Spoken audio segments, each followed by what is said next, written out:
All right. You ready to start talking about this shit? Let's do it. Are you kidding me? It's episode 5, the Book of Boba Fett. Kind of. I can't wait. I am so excited to talk about this episode in general. But before we do it, everyone, if you're brand new, I know you're searching for Book of Boba Fett reviews out there, and you stumbled upon this one, show a little bit of class, will you? And hit that subscribe button. Hit the notification button also. That helps. I just stumbled across one. Just subscribe, will you? Help us out. Hit that button. Do it. And if you like podcasts, well, you can then subscribe to our podcasts on Apple Podcasts, Spotify, all of that. Do it. Show a little. All right, man. So Bryce Dallas Howard comes in and just annihilates this episode. Now, before we even get into this thing, and the spoilers, obviously, I didn't even read the article. I just saw some article that said this is the worst episode of the Book of Boba Fett, but the best episode of The Mandalorian. Nonsense. Well, they needed The Mandalorian in order to make the show good. They're creating a shared universe.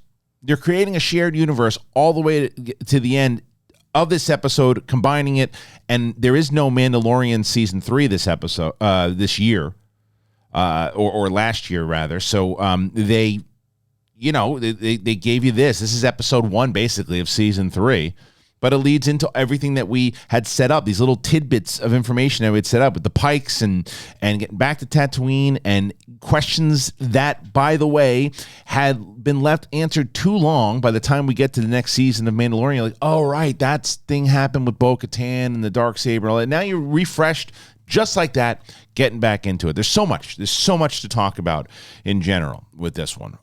So let's just get into it, right? Right away, it is the Book of Boba Fett. And by the way, last week, so people were asking me throughout the comments, hey, didn't you hear the music? You didn't know Mandalorian was coming back? And I was like, guys, I try to watch this thing in the morning, and I don't want to wake up anybody, so I was watching on low volume, so I missed the music cue. Definitely went back and saw it the second time around. And yeah, well, they're bringing him back. And then they tweeted out, okay, they're leaning heavily on the fact they're going to bring him back. The question is how and when and how long. Well, they answer you right away. From the second you see the silhouette when it pops up in the Rocky meat locker, you're like, oh, okay, here we go. He's coming right back. We're not even going to tease it. Let's do it. And there he is. Din, he shows up. The question is, you still start asking yourself, well, where is this in time? Is this, well, he's got the spear that Ahsoka gave him. So it seems like it's not too far along after the events of Mandalorian season 2. What's he been doing with himself? Where is he? Why is he here? Is he meeting Boba? What's going on? No, he's not meeting Boba. He's going through the meat shop with all these guys, and then he's like, I got a bounty for it, and I need to find this dude. Where is he? He's like, I don't know. Let's talk about it. And this is the gangster scene, by the way, that we've been looking for in the Book of Boba Fett. And again, not saying, well, they did it and it works because Mandalorian is doing it. No, it's still in this. This is still called the Book of Boba Fett. This is still inside of the idea of here's the muscle that they want to get, and we're going to see exactly why they want this muscle. If you're the first time you've never watched The Mandalorian and you see this and you're just watching because of the Book of Boba Fett, and here's this dude. A lot of it would probably be confusing because they reference a ton of shit from the lore from Mandalorian, which I loved, but you could see where people get lost. But it does set up for people who are watching it for the first time that this guy's looking for a bounty, and it's, I don't know what you're talking about. I'm not sure. Is it, you don't know what I'm talking about? Well, unless this is your ugly twin brother, fuckface, get in the car because I'm taking you out, or whatever the hell he's riding in at this point, because he doesn't have the Razor Crest. We find that out later. So this dude's like, well, can we try to figure this out? And he's like, no. And he throws that line. I can either take you in warm or I can take you in cold. And then he breaks out the saber in the middle of the battle. And if you could have seen my face when he takes the Darksaber out, because right away you're telling us, okay, so here we go. He has the saber, but he's using it for bounties. He's not going to Mandalore yet. He is absolutely doing the same thing that he was doing. He's collecting bounties, but he's doing it with the Darksaber.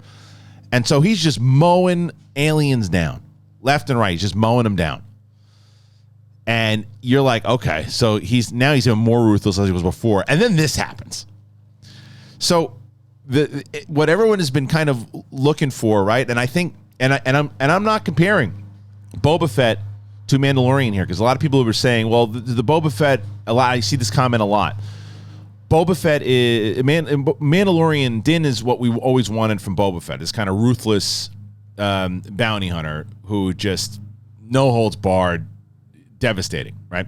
We've set up in this series that that's not the Boba Fett we have anymore. Boba Fett is looking at a different. He's more about his tribe. He's more about ruling with respect and all of that.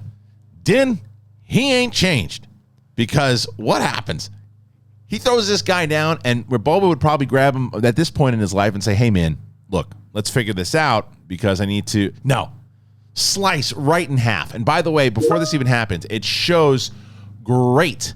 It shows absolutely the idea that he hasn't learned how to use this saber yet, because he almost slices his leg off as he's wielding it around because it's getting heavy on him.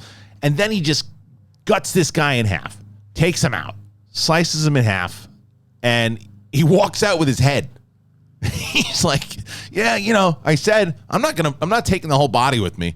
I'm just going to prove I got the bounty. Here's his head. So we're going straight up Goodfellas or whatever it is. And he's not even working for any of the gangsters yet. He's just collecting bounties. And these idiots were like, hey, you know, I'm gonna fight you. Oops, you got a Darksaber. Maybe we should have just gave up our boss. But I love, oh, yeah, subscribe. That's perfect. That's what I meant to hit. So he walks out with the head, and he tells them, hey, listen, none of the credits in there, they're not mine. You want to fight me? You want to go? And at this point, he's like, he probably doesn't want to fight anymore because his leg is killing him. And he's like, he sees all the meat workers. And he's like, look, meats, I got your boss's head in a bag. That should tell you enough. Don't mess with me. Just grab all the shit, get your extra meat for your family, and leave me alone. And they do. They leave him alone. And then he shows up to this thing, this modern thing. And by the way, this is the whole point. And this drove me crazy last week. I'm sorry. It drove me crazy in the comment section. I saw both this and Sith Council. People kept saying, hey, I just want to let you know, like, mods have always been a part of Star Wars modification. I know. I never even complained once that the mods shouldn't be in Star Wars. I complained about the look and the feel and the tone of how it felt like it was in Alita, Battle Angel, and Fifth Element, as opposed to Star Wars. Now, when you go to this, and what they have switched up dramatically, if you stick those mods that they showed, those kids, even in the Fifth Element ways, in this place, it looks like it fits a little bit more in where they are, because there's, you know, he's walking around here, and he's showing up, and he's limping, and he's walking around with a head in a bag. Hey, what'd you bring? I brought some fruit from Naboo. How about you? A head. I have a head in a bag. Okay, you win. So he gets on the ship with this alien. You know, and it's an alien. It's not a dude in a baseball cap and a you know a sweater and whatever it is, and saying, "Hey man, how are you doing?" It's an alien, and it's a subtle moment. Looks over and goes, "Uh-oh, I don't like being on I don't trust this guy."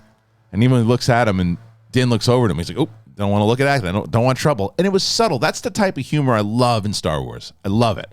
And it was such a great moment where he's just like, he's just doing the job. And he goes in, and he doesn't want to be there. And this is what I love about the concept art at the end of the episodes, by the way. If you look at the concept art, it's just like the one alien who's just sitting there by himself. And he walks in, but they stuck some people there, and he's got the boss, high-powered boss, obviously, just chilling. And all these people, by the way, you look at these outfits. Look at the lady next to him, who, if she's on Tatooine, I'm probably complaining about the same thing that I'm complaining with the other ones. She's fitting here. She looks like she fits here. This looks like very prequel-esque to me, right? And they're just hanging out, chilling. And he's like, look, sit down. Let's talk. I got some more work for you. And he's like, I came here for my information. Where's what I want? He's like, all right, fine. It's by Kazakh Alley down by the heat vendor. Just go. Because he was going to say, I'll give the head to somebody else. Somebody else is going to want this head. You know? And look at everybody dressed in the background. They're all dressed like we were talking about, but it fits in. So that's my point. Not the fact that it can exist. It's the fact of where does it exist. And this, the way that this setup exist for me. And then we start playing around and going back into, and this is where you have to be a Mandalorian fan, or at least know the lore, to start understanding a lot of these references that start coming in. When you get to this point, obviously, where he's here, you're like, oh, this full episode is just going to be about the Mandalorian, because this is essentially episode 1 of season 3. And then we get we get our girl, the wielder. And she not mess with her. She's awesome. She's so great. And I love that she's just there waiting. He's hurting, and and sends Vizsla over. And I love the fact we get the confirmation Vizsla's alive, And Vizsla comes over, and they start having a conversation. And I love this scene because voiced by Favreau.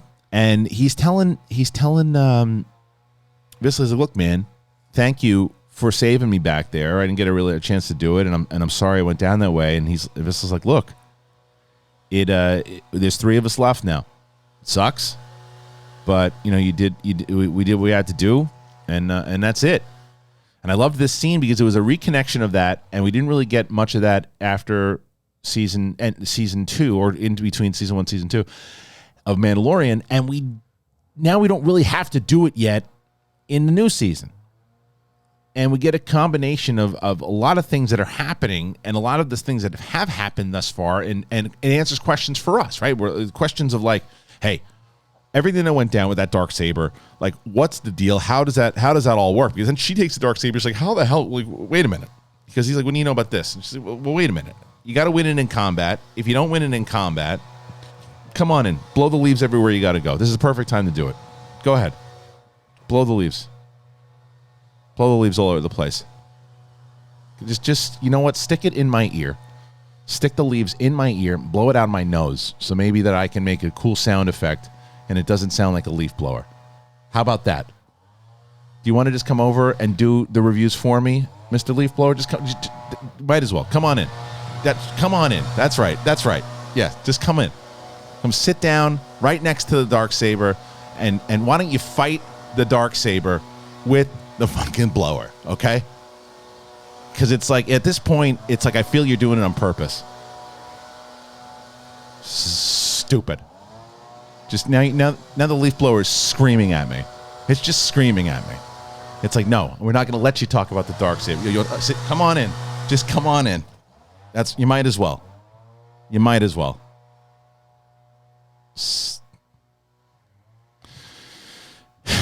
All right. So she got the Darksaber, and she says, what happened here? How'd you get this? And they start talking about it and everything. And they brings up Bo-Katan and this whole conversation and the history of Bo-Katan inside of the Clone Wars and the breakdown of the Clone Wars and Rebels, of what happened afterwards when she was given the Darksaber, but she didn't win it in battle. And they answered that question, because that was the question that we were asking. Like, wait a minute, but Bo-Katan got it. She didn't win it in battle. They ever going to address it? They addressed it.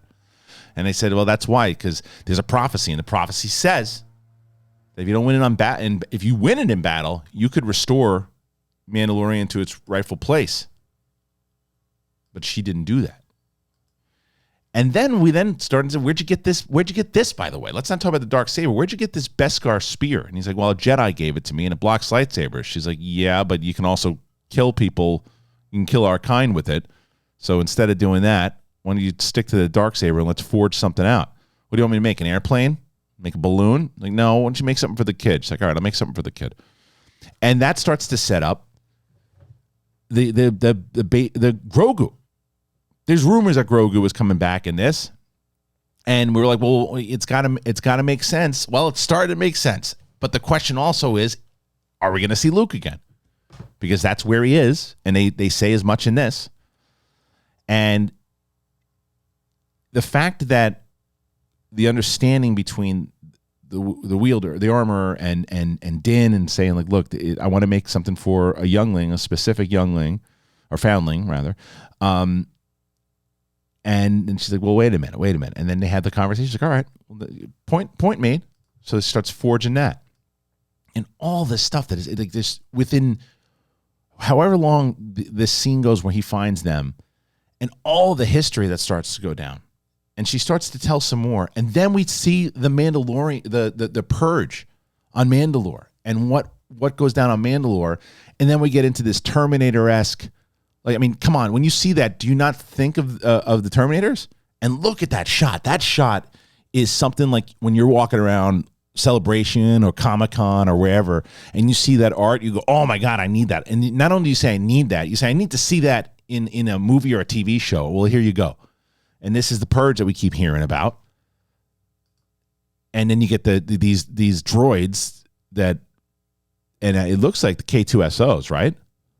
That's what it looks like. It looks like a bunch of K2SO droids, but just wreck and shop, and looks very Terminator-esque. And we go back to that, and we get more into that history. And what I loved about that history was the idea of, look, the people that stuck by our code, and we were off. They moved our sect to another place, and had not, we would have been wiped out. But because we were gone, and we lived by the code, we're good. So let's stick by the code here. At this point, you think she might have said, hey, before I start doing all this stuff for you, have you removed your mask yet? Just curious. You? But we get to that later. And I'm glad it happened the way it did. I'm just saying. So she forges this thing for baby Grogu. And then we get into the training. And this sets up, like, he doesn't just know how to use this thing. It's getting heavy. There's a reason for it. We find out the reason the original Vizsla made it 1,000 years ago was because he was half Jedi, half Mandalorian, and the idea that to use the Force, to be able to basically don't try to control and fight back with the sword. Let it become you. Like, that's what Obi-Wan was. Let the Jedi the weapon is an extension of the Jedi, and it should be an extension. And that's what Armor's trying to tell Mando here, and just was like, cut it out. But consistent to his character, he's like, I want to try again. I want to keep going. Let's do it. She's like, don't push it. And then Vizsla comes in. He goes, maybe you don't deserve it. My house forged it, so let's do it. And I love the code between between all three of them. It's like, I'm going to challenge you for it in battle. You want it in battle, fair enough. And they mention how it's everything with Gideon and how what's he doing? Why didn't you kill him? Well, they're going to set him up for trial. They might just put him to death there. Like, we'll see how that works out. But the idea of now that Vizsla's like, well, I want it for my house, and and there's always been this rivalry between the two of them. They have respect for each other, but now let's do it. Do you accept? And he doesn't do the, I don't know, I don't want to fight you, man. He goes, no, all right, let's do it. Let's scrap. So there's this standoff between the two of them in this like old school Western way. He breaks out the Darksaber. Vizsla breaks out, like, the little vibro blade or whatever he's got with the shield. And then they just go at it, and they start scrapping. And Vizsla's a big dude. Starts knocking him around a little bit, and he's slashing at him with the saber. And then Vizsla gets a hold of the saber, and he's like, all right, this is my weapon. You can feel it's almost like the ring of power. But then he switches it on him. Then gets him back, moves on him, and she's like, all right, enough is enough. And that's when we get to that question of, hey, by the way, Vizsla, you ever take your mask off? He's like, no. You gonna ask me that right now? This guy's kicking my ass. No, I never showed my face. Even in that Twi'lek I was talking to, I wanted to. I didn't have a chance because I stick by the code. She's like, all right. How about you? You? Nothing. Hey, you hear what I'm saying to you, Putz? Did you show your face? Yeah, a couple times, but Bill Burr, he was not going to tell anybody. She's like, well, tough, because now you're not a Mandalorian. He's like, well, what can I do? She's like, you got to go to the mines go underwater somewhere in Mandalore, or whatever she said. And he's like, but those are gone. She's like, that's it. That's what I got for you. He's like, fine, I'll go swim underwater somewhere. I'll see you later. He takes off, and he goes back, and then that's when we start to get into the thing of, okay, but how does this tie into Boba Fett? And then you hear in the background subtly, it's like here the commercial ship to Tatooine is taken off. And you're like, okay, well, here we go. Now we're getting into it. What's he doing now? How's he going to get there? Why is he getting involved? And there's this whole thing, and I didn't know what was about to happen here, because the droid's like, you can't take any of your weapons. And there's this hilarious scene. This is, again, the humor I really enjoy in this show that I thought was done well. I always reference the comedy that was well done in Mandalorian, in that one scene when Mando like lights the Jawas on fire, and because they make fun of him speaking Jawa. In this, it's like this subtle humor of, well, you can't take all these weapons in, and then he basically strips his entire thing full, and all he has is weapons, and he's got his Dexter case, and he's got his knife and his blaster, and he puts everything in there, and then he tells the droid, he's like, I know everything that's in there, so don't tank my shit. And then he's sitting on the ship. He's just waiting. What's he gonna do? And I love this scene because, again, talking about the concept art. The concept art was a human child, but it was very smart to turn it into a Rodian because that starts to get him down that idea of Grogu, and he starts thinking about Grogu, and he's got the the thing that the armorer had made for him, and we still don't really know what it is. But he's got it in there, and he's ready. He's just like, I gotta visit this kid. The question is, Grogu on Tatooine? Is Luke hanging out on Tatooine again? You'd figure Luke would want nowhere to be near Tatooine, but nonetheless, we go to Tatooine. We're back to Tatooine, and we get to the cruiser comes in. He gets his Dexter case, and he's got everything in there. He makes sure his inventory is there. He's got the Darksaber. I don't know about leaving that Darksaber in that case, but hey, he did it. And then all right, so we're gonna get into the Amy Sedaris part, because I've been very vocal in the fact that I haven't, the Amy Sedaris scenes in Mandalorian, not my favorite. And I don't know what it is about this, and maybe it's because it's not the mayor's helper. Apologies. Or do you have an appointment? It's not that. I might not like the character, but the character to me now has fit in. There's a couple times in the episode where I was like, okay, like we get to these Jawas jokes about how I used to date a Jawa, and we just keep going on that joke for a long time. I'm like, all right. We're going for the joke here, and we're not playing into the character anymore. And it was so it didn't bother me at all. It was just like, okay, let's move. And did I think they spent too much time with the ship? Maybe. I didn't care. I was so invested in all of it. And what I really am digging about all of these series, well, first of all, I'll go back into that point. Amy Sedaris and the droids. And the droids are just complete pusses, if I can say that. They're just scared out of their minds. They're like, okay, the creature's going to eat you? I'm sorry, we're going to have to go get a new job. Because I'm not helping you. You see what that thing was just doing to the other droid? Mando comes in, shoots the thing in the head. So... And then we find out that the reason why he's there is because he's looking for a new Razor Crest. And then this is what I was going to talk about. I love what both of these series have done. I love what they're doing. When The Force Awakens came out, and I can tell you this from personal experience when we went to Star Wars Celebration that year. When you walked around on that floor in Anaheim, you could not find official like prequel stuff. Like the prequel stuff, even the first line is like, we're going to be begin to make things right, or whatever it is in The Force Awakens. You couldn't find it. It was almost like it was being ignored for a while. And whether that was fact or not, it certainly just felt that way. I remember talking about it with people. That is not the case anymore. They are embracing the prequels at full speed ahead. And it's obviously because of the involvement of Filoni, and because the way that Favreau's writing this and all of that. But the fact that they got the way that they made this Naboo cruiser part of this, and now Din is running around on a Naboo cruiser. How awesome is that? That was so fun. And he's looking at this piece of crap. How'd you get this thing? And whether she got it from, is it the one, was Anakin flying that thing, or was it one of the guards that crashed? You know, like who knows how they got it? But I mean, it wasn't a guard, I guess, at the time, because they were at Naboo. But like, so it could have been Anakin's. I don't know. Who knows how they got it? It doesn't really get into how she got it, but it doesn't matter. The fact is, they working on it. She's like, it's going to take a little bit, but trust me on this one. You can have all your money back. And he's like, all right, let's build this thing out. So they have this scene, and this scene was fun. I think it went on just a little too long. The building part of it. The building is like, it's the same thing. Like, well, I got the Jawas. The Jawas are coming, and they have all these parts, and I like the idea that the Jawas were the ones getting it, but that's when, again, the silly jokes about the dating and furry Jawas and all that. It's like, whatever. But the droid, I love the idea now. We're seeing more on Din and how he's accepting more of the droids.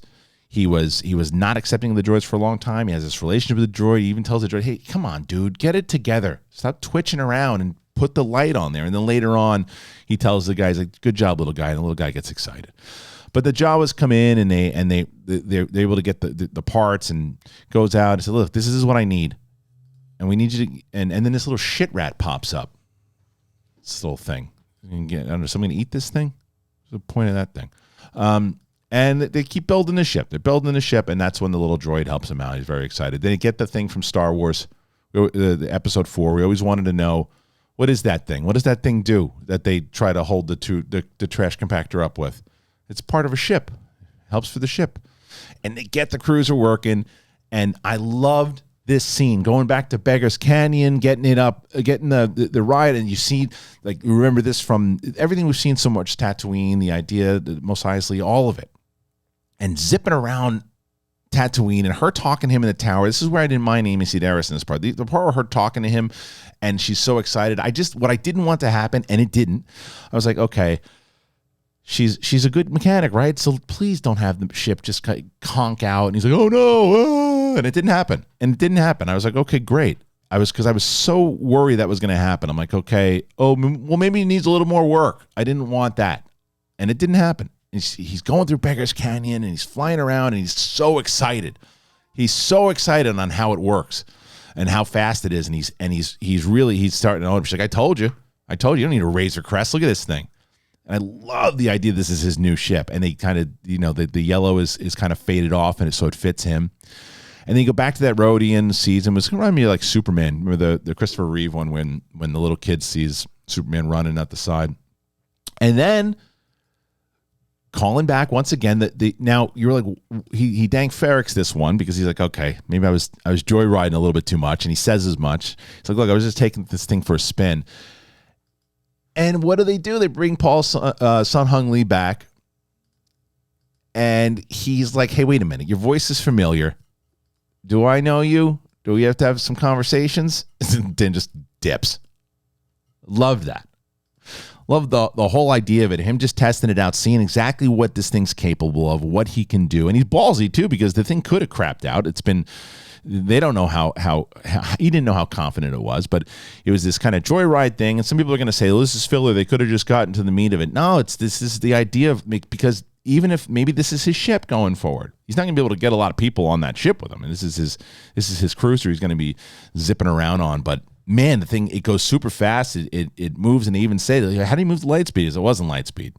All of that worked really well. It was great to see Paul Sun Hung Lee back. I'd like to see him do a little bit more. I think that he was probably going to have something to do with that New Republic show, but doesn't look like they're going to do that one. And there's rumors about the Bo-Katan, and I always have to reference this because of my relationship with Katie. I know nothing about anything when it comes to Bo-Katan, or whether it comes to any shows or anything too. My personal opinion and guess, and she would just be tight-lipped if I asked her. I think she's going to have a heavier role in Mandalorian season 3, and this proved to me that that's the case because of what they say about her relationship, what she's trying to do. There's this competing point of view between what Din is trying to do. Is he trying to get back into his sect and trying to work with her? So I think that's going to be the heavy focal point of season 3. But who knows? But anyway, he's zipping around on this thing. And then what do we get? Comes back, and she's like, look, your friend was looking for you, but we didn't let her in. And Fennec's just sitting there, and I'm in. And this is how it ties all together. And this is where it becomes actually the Book of Boba Fett, was this scene here. That you could have started the episode with this, but you don't get this kind of excitement from that. You've set up this character of Din Djarin, and he is now he has earned the right for us to get the Mandalorian season 3 episode 1 to start this thing, and then it ties it up, because even leading into this scene, you get the thing from Amy Sedaris where she's like, well, the Pikes are just running shop, and they're and the Jawas they stole it from the Pikes, because the Pikes they're ruining Tatooine, and they're taking over, and they're doing everything, and that has been set up, and that's where it ties in, and that's our shared universe, and that's what we know from the Pikes and from the episodes that we've got, with what they've done to the Tusken Raiders, to Boba's problem with them, the idea they're trying to take over his territory. And then you also get into this as they're having a conversation. It's like, hey, you want to do a gig? And he's like, yeah, it just depends. What's the bounty? And, we just need some muscle, but it's for and he's like, it's for Boba? All right, free of charge. I love that. I love that. After what Boba did for him and the fact that Boba stayed true to his word and Boba said, hey, man, give me back my armor and I'm going to help you with this kid. And I'll help you get the kid back. And he stuck with him. And him and Boba are boys. And I also think that, he probably knows a lot of the legend of Boba Fett being a bounty hunter. But, and we're all set up. But it leads to that ending thing. And what he said is, and this is where I'm not confused, but wondering, we know that Dave Filoni is going to be doing the next episode. And he says at the end, he goes, before I come see Boba, I gotta visit my little friend. And I gotta give him this thing. So here's my question. It is very possible with Dave Filoni directing the next episode that we very much could see that. Now we could see Luke, we could see Grogu, we could see him visit, we could see all of that. Or we could fast forward. He's already dropped off the package, and we get right into the Boba Fett stuff and him helping out. I've seen my friend. I've done everything that I needed to do. Let's get to it. And then people who feel cheated of the Grogu Luke stuff, right? We'll see that in official episode 1 of season 3 of Mandalorian.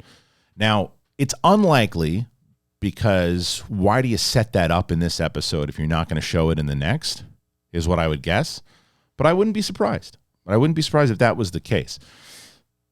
But phenomenal episode all the way. And Bryce Dallas Howard, man, she's 3 for 3. Now, her first episode that she did, I had some issues with it, but really liked it. Mandalorian.